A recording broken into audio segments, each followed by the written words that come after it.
And last but not the least, that is miscellaneous examples of this particular SciPy module is the scientific constants.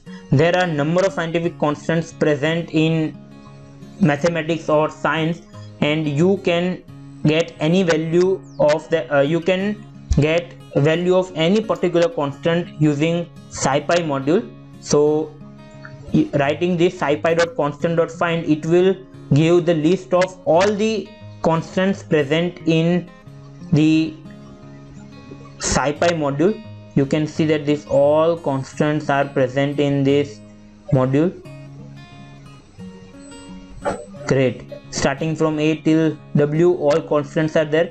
But the question is, now I want to find a particular constant or value of particular constant, then how could I do? So its solution is here. So scipy.constant.find, in that you have to pass a keyword.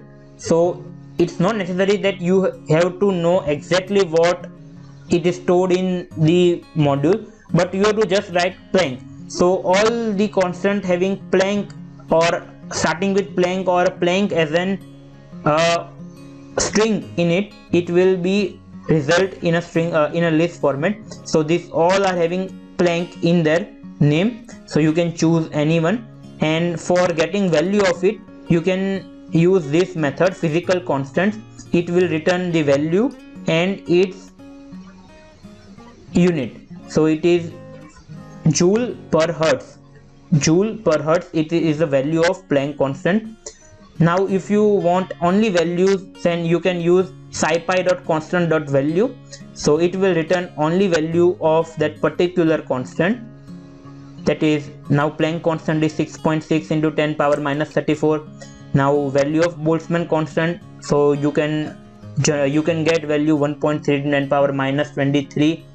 scipy.constant.pi, it will return 3.14. in this way there are number of constants, you can get any value, use in your problem or your. So that's it for SciPy tutorial. If you want more information about SciPy, then do visit the official documentation of SciPy in this link. And thanks for watching. Happy learning. Thank you.